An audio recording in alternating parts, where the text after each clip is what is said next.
আসসালামু আলাইকুম ওয়া রাহমাতুল্লাহি ওয়া বারাকাতুহু। প্রিয় নাজরিন, আমার ভাই বন্ধুরা, আপনারা যেখান থেকে আমার এই ভিডিওটা দেখতেছেন আপনাদেরকে অসংখ্য অসংখ্য ধন্যবাদ। তাই আপনাদের কাছে একটি শক্তিশালী আমল নিয়ে এসেছি।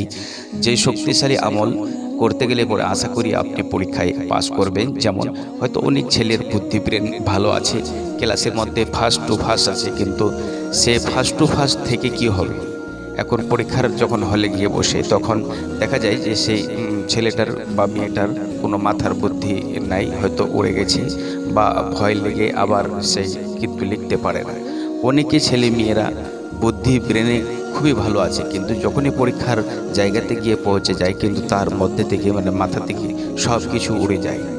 তাই যদি ওই মেয়ে বা ছেলে তেমনিভাবে পরীক্ষা দিতে চায় তো পরীক্ষা ঠিক ভালো হবে না। আপনাদের কাছে এমন একটি শক্তিশালী আমল নিয়ে এসেছি। এই শক্তিশালী আমলটাকে যদি আপনি ব্যবহার করে থাকেন, আশা করি আপনি সেই পরীক্ষাতে ফার্স্ট টু ফার্স্ট হয়ে যাবেন এবং আপনি A+ নিয়ে আসতে পারবেন। সেই পরীক্ষাতে অবশ্যই আপনি আলা দরজা যাকে বলে আপনি ফার্স্ট নিয়ে আসবেন সেই পরীক্ষাতে। শুধু আপনাকে একটি আমল করতে হবে। আমলটা কি, আপনি পরীক্ষার আগের দিনে আপনি যেই সমস্ত কলম দিয়ে আপনি পরীক্ষা দেবেন সেই কলমগুলিতে আপনাকে ফু মারতে হবে। তাহলে ফু কীভাবে মারবেন আপনাকে বলে দিচ্ছি। কিন্তু ভাই আমার যখন আপনি এই ভিডিওটা দেখতেছেন আশা করি আপনাকে ভালো অবশ্যই লাগবে। যখন আপনাকে ভালো লেগে যাবে আমার এই চ্যানেলটাকে সাবস্ক্রাইব করে পাশে থাকবেন। এভাবে নতুন নতুন ভিডিও আপনার জন্য নিয়ে আসবো। অবশ্যই আপনি একটা আবার লাইক করে দেবেন, ভিডিওটা আপনি শেষ পর্যন্ত দেখবেন। প্রিয় আমার ভাই বন্ধুরা, আপনারা যিনারা আমার ভিডিওটা দেখতেছেন তাই আপনারা মনোযোগ দিয়ে অবশ্যই দেখবেন। আপনি কি করবেন, সর্বপ্রথম আপনি এশার নামাজ পড়ে আপনি একটা মুসাল্লা বিছিয়ে দেবেন। মুসাল্লা বিছিয়ে দেওয়ার পর আপনি যেই সমস্ত কলম দিয়ে আপনি পরীক্ষা দেবেন সেই সমস্ত কলম সামনের দিকে রাখবেন। সেই কলমগুলি আপনি সামনের দিকে রাখার পরে সর্বপ্রথম আপনি 3 বার দরুদ শরীফ পড়বেন। দরুদে ইব্রাহিম যদি মনে থাকে দরুদে ইব্রাহিম পড়বেন, নয়তো সাল্লাল্লাহু আলাইহি ওয়াসাল্লাম এই দরুদটা পড়ে নেবেন। সব থেকে উত্তম হবে আপনাকে দরুদ ইব্রাহিম পড়া। তাহলে দরুদে ইব্রাহিম 3 বার পড়লেন। 3 বার পড়ার পরে আপনাকে 11 বার পড়তে হবে রব্বি জিদনি ইলমা, রব্বি জিদনি ইলমা, রব্বি জিদনি ইলমা। আপনি স্ক্রিনেও দেখতে পাচ্ছেন। আপনি 11 বার পড়ার পরে আবার আপনাকে পড়তে হবে আল্লাহ পাক রব্বুল আলামিনের একটি গুণবাচক নাম, যে আল্লাহ পাক রব্বুল আলামিনের একটা সম্মানী নাম, যে আল্লাহ পাক রব্বুল আলামিনের নামকে আপনাকে 111 বার পড়তে হবে।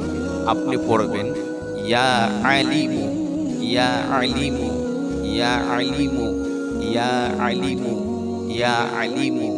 আপনি স্ক্রিনে অবশ্যই দেখতে পাচ্ছেন। আপনি 111 বার পড়বেন।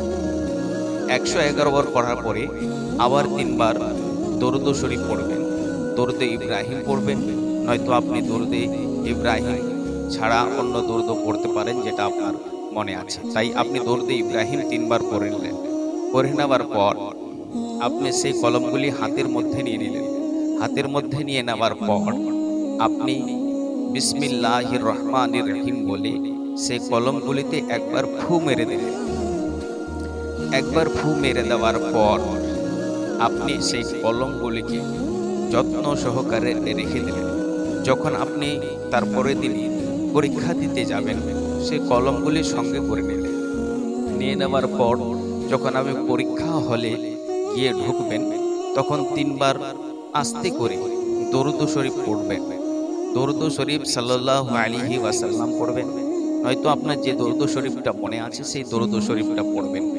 সেই দরুদ শরীফ পড়ার পরে বিসমিল্লাহির রহমানির রহিম বলে আপনি সেই কলম দিয়ে লিখতে আরম্ভ করবেন। আশা করি এই আমার পরীক্ষিত আমল অবশ্যই আপনার কাজে দেবে। আপনি যখন লিখতে লিখতে আপনার কলমের কালি শেষ হয়ে গেল, তো আপনি সেই পরীক্ষা আজকে হয়ে গেল, হয়তো কালকে হয়ে গেছে, সেই কলমগুলি দিয়ে আবার তো আপনাকে করতে হবে। তদরূপ আপনি রাত্রিবেলায় এসে আপনি অন্য কলমে সেইভাবে আপনি আবার আমলটি করলেন। বোঝা যাবে যে আপনার ইনশাআল্লাহুল আজিজ আপনি পরীক্ষাতে ফার্স্ট টু ফার্স্ট নিয়ে আসবেন, A+ নিয়ে অবশ্যই আসবেন। তাই আপনি নিজে দেখবেন এই ভিডিওটা এবং আপনার বন্ধুদেরকে দেখার জন্য সুযোগ করে দেবেন এবং শেয়ার করে দেবেন। আশা করি আপনার ভালো ছাড়া কোনো খারাপ হবে না। তাই আমার এই চ্যানেলটাকে সাবস্ক্রাইব করে পাশে থাকবেন। ফি আমানিল্লাহ, খোদা হাফিজ। আসসালামু আলাইকুম ওয়া রাহমাতুল্লাহি ওয়া বারাকাতুহু।